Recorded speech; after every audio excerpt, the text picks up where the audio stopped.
Good morning, ladies and gentlemen. Thank you very much for coming along today. Welcome to the Ouse Washes Landscape Partnership Conference. I'm going to gallop you through time. I'm going to have to read some of that time from my notes because I forget dates very easily. There's so many of them. But let's see if we can start to put this Finland Basin into some kind of geographic context for you. To understand the story of the Fen Basin, we need to think about the geological formation of Northern Europe. The geological history of the development of Northern Europe is very interesting, complex, and in which repeated long-term episodes of glacial and interglacial periods occurred. To begin this story through time, we have to go back to the Pleistocene period. That's the period about 2.5 million years ago to 10,000 BC. Until the middle of the Pleistocene, Britain was a peninsula off northern Europe, connected by a massive chalk anticline. During the Anglian glaciation, about 450,000 years ago, temperatures dropped massively and an ice sheet filled much of the area of the North Sea, with a large proglacial lake situated to the south of it. And so here's the little lake, well, big lake, situated to the south of it there. The chalk anticline was carved through by water overflowing from this lake, which eventually formed the large Channel River, probably creating the initial conditions for the isolation of Britain in periods of very high sea level, with permanent isolation occurring a lot later. Fast forwarding past a couple of glacial and interglacial stages, during the last glacial maximum that ended in the late Upper Paleolithic period, 18,000 years ago, the North Sea and almost all of the British Isles were covered in glacial ice. And you can see that very well on this image here. The sea level was about 120 metres lower than it is today.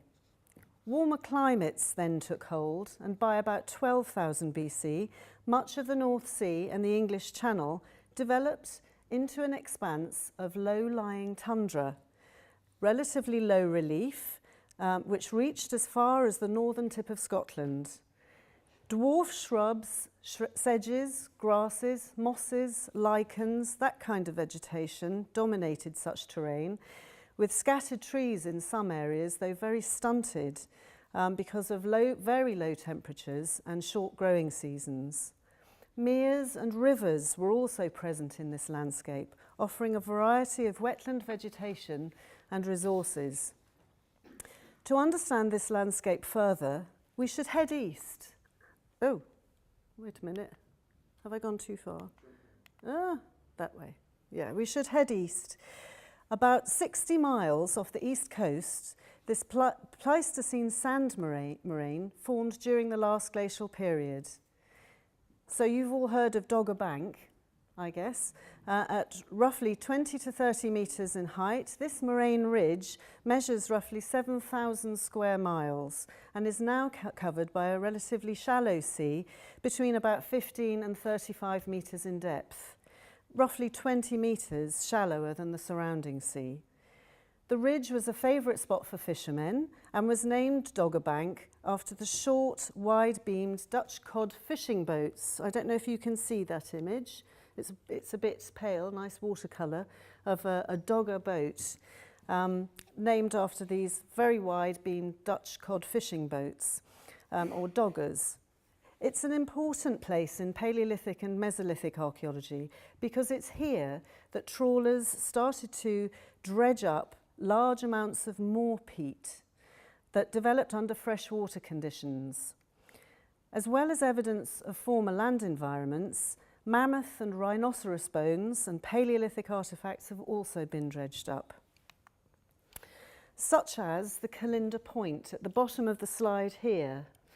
In 1931, 25 miles off the present-day Cromer coast, a harpoon point was found by a fishing trawler from Lowestoft called the Calinda. The skipper, Pilgrim Lockwood, noticed the sharp, barbed antler point embedded in a lump of peat that was sometimes encountered in that particular part of the seabed. The point is thought to have been one of a pair. It would have been hafted together in a shaft with its teeth and barbs on the inside, facing in towards each other. This dates to about 12,000 BC. Embedded in this freshwater peat, it indicates that fishing and hunting occurred on and around terrestrial marshland. This wasn't a seascape, it was a massive land ridge. The pollen preserved in the samples of peat that had been obtained from that location can tell us about the tundra conditions. They indicate the vegetational species that grew there and persisted for thousands of years. So while Dogger Bank formed a relatively high morainic ridge, it was joined to the landmass as part of a large landmass called Doggerland. This is the name of a vast plain that joined Britain to Europe for nearly 12,000 years, until sea levels began rising dramatically after the last ice age. In 2002, a small group of British researchers at the University of Birmingham modelled seismic survey data obtained by the petroleum industry in the North Sea and found that the sea level rose about 1 to 2 metres per century. Through a detailed mapping project to outline the terrain they newly termed Doggerland after Dogger Bank and the Dogger trawlers, they established that the land would have gradually disappeared in a series of punctuated inundations so that nobody had to quickly run for the hills or anything like that. It was a gradual transformation. And in this particular part of the landscape is where we find our Finland Basin. We'll come back to that later. So teaming up with computer visualization modelers, they tried. It's not really very good under these lights. I hope you can see in this dark image. You can't see anything. They tried to model what the landscape would have looked like around that time. Perhaps a different one might show. Don't know that you can see that either.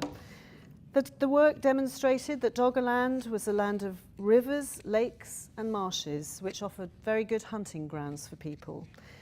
The teepees that we see here are reconstructions based on Mesolithic hunting teepees and houses found off the coast of Northumberland, dating to about 7,600 BC, firmly in the Mesolithic period. And the character of the assemblages that we find from the North Sea, from the peats embedded in the seabed on Dogger Bank and right the way around the coasts in any of the parts of the Finland Basin or in the eastern seaboard of Britain, in Holland, in Norway, Sweden, anywhere around this Dogger land bank where the land rises to meet the higher ground and the hard rock. All of the sort of material culture is very similar across that terrain. So it gives us a sense of an interconnectedness and an ability to roam these plains vastly over a very long period of time. Conditions were changing.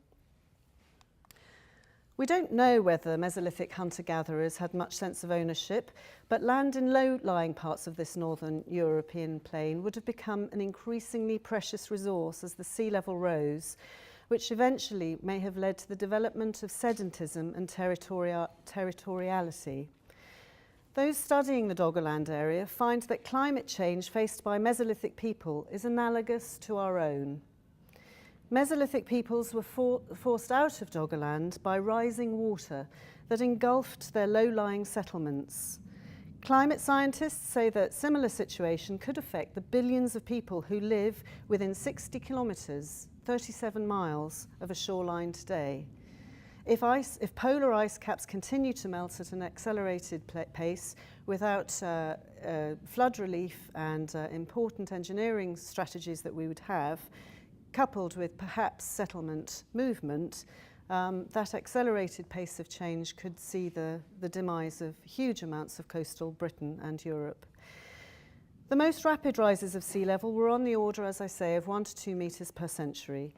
But because of the variable topography of the land, the flooding wouldn't have been even.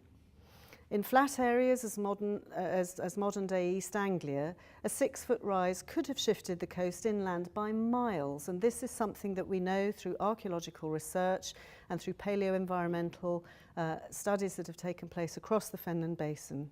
In hillier areas, it would be far less. On the seabed off the coast of Norway, oceanographers have identified a landslide that they attribute to a phenomenon known as the Gert Tsunami. So we all know now what the effects of tsunami can do, these huge wave actions, cataclysmic in their effects on human populations, animal populations and the seabed itself. People wonder whether this landslide was the final act that saw Doggerland disappear beneath the sea and the isolation of the British Isles.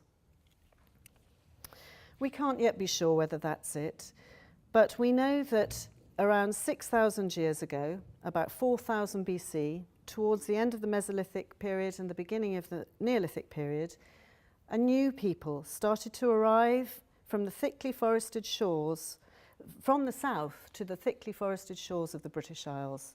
They came in boats with cattle, sheep, cereals, ideas, innovations, change that could start to affect how hunter-gatherer societies would transform over time with sophisticated technology and better ideas than their Mesolithic counterparts for how to manage a landscape and maybe to settle in it over time.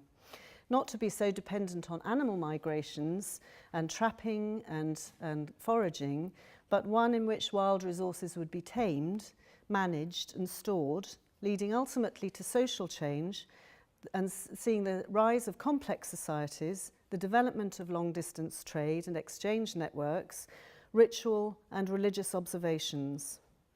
So bringing the story closer to home, we now have to think about what that means for our Finland Basin itself. So here we have our Finland Basin, the hard rock edges around Norfolk, Cambridgeshire and Lincolnshire, up around here with our principal rivers, Welland, Nene, and the Ouse Washes, the Nene Washes, constructs, modern man-made rivers, not replicating the lines of the original prehistoric rivers that occupied this landscape. We know from geographic modelling, from geological, paleoenvironmental and archaeological modelling how this basin infilled with marine clays over time, reaching a maximum by around 2300 BC, firmly into the Neolithic period. These marine inundations brought huge dumps of clay, so we can see the marine clays infilling the wider part of our Finland Basin. In so doing, capping the Mesolithic land surfaces, these grassland plains, low relief, deciduous woodland on the banks of it, stands of trees, plenty of cereal crops that could, grasses that could form the very nascent essence of early agriculture. Over time, the development of the peat in the southern part of the embayment starts to emerge, gradually getting pushing further north and creating a thick marshland habitat. That's not going to be part of my talk. That will give you context for what comes later today. And eventually, pushing back by the Iron Age period, around about 500 BC, a swathe of silt fen, salt marshes, creeks, tidal channels, and establishing a very, very lush but impenetrable marshland area, apart from areas where hills and higher land poking up above these marshland areas could afford the only locations for human settlement. So early projects combining archaeology and paleoenvironmental research were conducted in the 1930s at Shippey Hill, east of Littleport. And in this, Professors Godwin and Clark from Archaeology and Plant Sciences departments in Cambridge modelled the sequences, better seen actually in section than on the slide now, of the sequence of infilling, metres and metres, 8 to 10 metres of infilling of the Fen Basin in this particular area, their particular station of research managed to find dry land horizons, old land surfaces that had different vegetational histories, showing the presence of elm, oak, ash, pine in the forests, and that transforming over time to the drowning of those forests and the formation of early peats, followed by other layers in which Neolithic activity was seen, so new Stone Age activity, preceding later Neolithic fen clay dumps. This is the big marine inundation that comes and swamps the landscape, and a resumption to the development of marsh in a period of stasis again. All of this interplay between the marine and freshwater environment shows just how significant I'm thrown now, just how significant the action of rivers is in the area. Here's a slide of cleaned dikes, old-fashioned measure of dredging dikes in the 1980s, affording great opportunities for landscape research to look at buried soil horizons of Neolithic and pre-Neolithic landscapes submerged underneath fen clays and peats. The formation of rivers, you know, the interplay between freshwater rivers draining the upland streams of the Midlands and draining out into the basin, hitting the fen clay, no gradient for the rivers to actually expel their loads out into the North Sea, created impossible conditions for people to really sort of put their sort of settlements in these areas. It was too volatile, too much environmental change, too wet underfoot. In the fens, you probably bounce across very bouncy roads that go over these silty bars. You'll bounce along this road, coming along here, as you bounce over the silt-filled Roddens. I must race on, I've got no time left. I want to show you some archaeology. What does this mean in terms of the Neolithic, of the people who very quickly colonised this landscape? We know that not only did they bring agriculture and farming, they were monument builders. They built causewayed enclosures at Hadnam in the Upper Delphs. They built long barrows. Here, because of fenland conditions, mortuary enclosures made of wood, preserved beneath the peat, as Francis was saying, how important this area is for the preservation of archaeology beneath all these deposits. Big ceremonial complexes at Godmanchester, on the terraces of the Great Ouse, right at the western end of our study area. Huge landscape archaeology projects have modelled our understanding of the existence of Mesolithic communities and Neolithic communities in the Fen Basin. So this is the Needingworth quarry between Willingham and Needingworth and Over parishes. Hanson are digging out vast areas of the gravel here and restoring their lakes to birdland habitats. And we see through the work of Cambridge Archaeological Unit huge amounts of Mesolithic and Neolithic activity, Middle Bronze Age activity, multi-period activity on small rises that peaked above the rising groundwater levels and the development of marshes in these areas. The Mesolithic levels are incredibly important, throwing up thousands of flints to us in areas that we wouldn't get access to unless we could dig in quarry landscapes, where they would dig sufficiently deep holes through all this the developed marsh and the clay surrounds to show just how the Mesolithic communities were operating hunting strategies and living in small occupations there. Prehistoric rock art found in this quarry. Paleolithic hand axes. When you dredge the gravels and have a look through the gravel sequences, Royal Holloway College comes up with their geological students and they find occasionally Paleolithic hand axes within the gravel body, but also find, I don't know if you can see this clearly at the back, rock art. This is the first for Cambridgeshire. We have no building stone in Cambridgeshire. Building stone that you might get in Northumberland and the south and all sorts of places will have rock art etched upon them. Whether these are ritual and ceremonial symbols, whether they are mapping out monument maps within landscapes, we don't really understand them. Are they artistic expressions of the people who replicate these patterns on their pottery in the Neolithic period? It's difficult to date rock art, but this is a very important piece from over. Henge monuments. So these are ceremonial monuments. You understand Stonehenge, you probably all know about Stonehenge. Do you know about Avebury and Durrington Walls down in the south? Massive henge monuments, big ceremonial areas with enclosed in circuits of ditches with external banks, with accesses that lead into them. These are not living spaces per se. They might become so during their construction periods, but henge monuments, which we can see developed as these interrupted ditches around here, that over time in the later Neolithic become enclosed spaces for burials. So so here's another of these hengiform burial monuments found at Must Farm, with its crouched burial and a Neolithic pot here. A very grainy overview of a fantastic slide of a mounded burial. Similar henge monument seen at Blockfen in Meeple. And Blockfen Quarry has a very different kind of landscape. It's a very different plain of land which has lots of slow water rivers rushing through it, and a different type of siltation property. But yet we found fantastic preservation of Mesolithic and Neolithic artifacts. Over time, as you push towards the Bronze Age, our fens start to transform.